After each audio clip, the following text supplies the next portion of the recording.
Hey, what's up? It's Wyatt, and this week we are here with Nicole Cook from the RiversEdge West. Nicole, I'm so excited to have you here, talk to you a little bit, and get to know more about the nonprofit that you have and the event you have coming up. So let's start talking about it. I understand, to start out first with you, you're not originally from here. You're from North Carolina. Where at in North Carolina did you come from?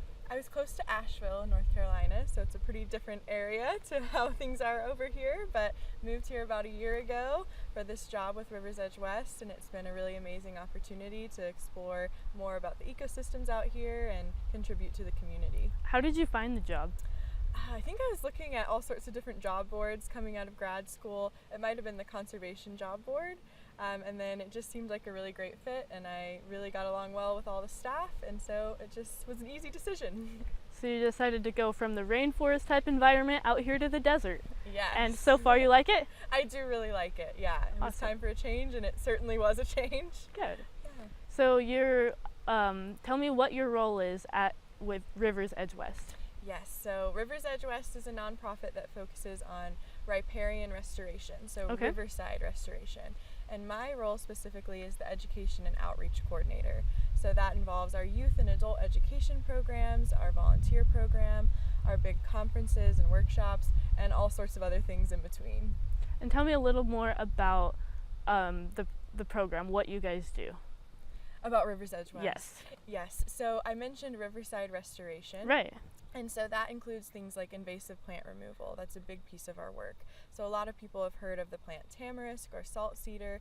That's an invasive species that really takes over and dominates our ecosystems and has a lot of really negative impacts. Russian olive is another species that we focus a lot of our work on. So using strike teams and crews and collaborating with other organizations to remove those invasive species and help support native plant species to help get our ecosystem back to closer to what things historically were, and just have a less homogeneous or all one clump of one type of vegetation, and get things to where there's more diversity and variety is a really important piece of the work. And so we lead partnerships. We have the Desert Rivers Collaborative locally that works along the Colorado and Gunnison rivers.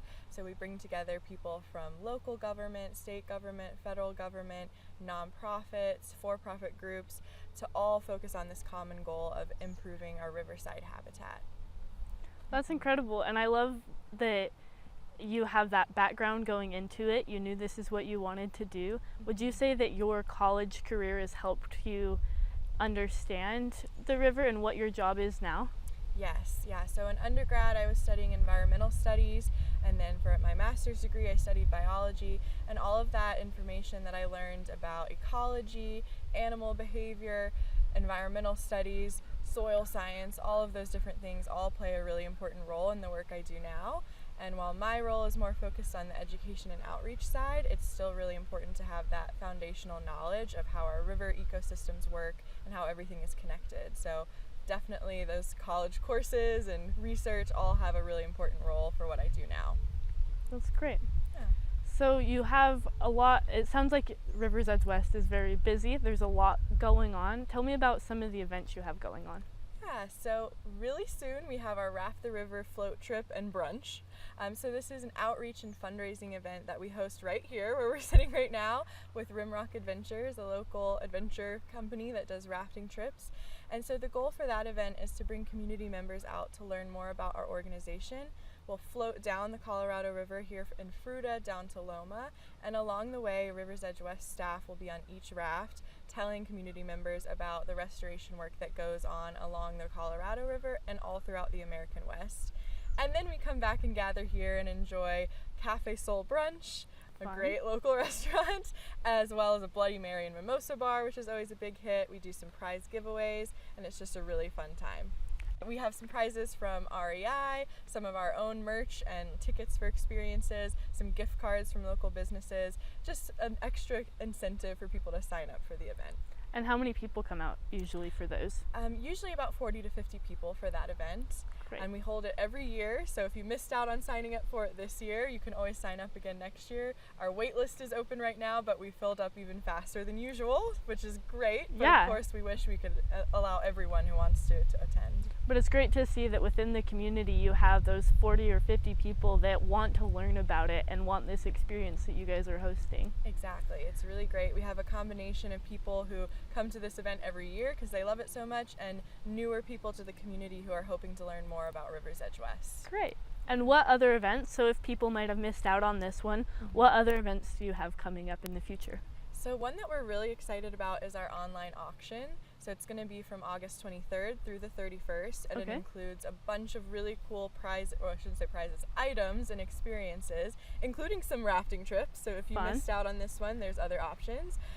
Gift cards to local restaurants, 10-day yoga passes, vacation stays, and all of the proceeds from that auction will go to benefit our Riverside restoration, education, and stewardship work. That's great. Yeah. Okay, well, I've enjoyed talking to you today. Is there anything else that you'd like to mention before I let you go?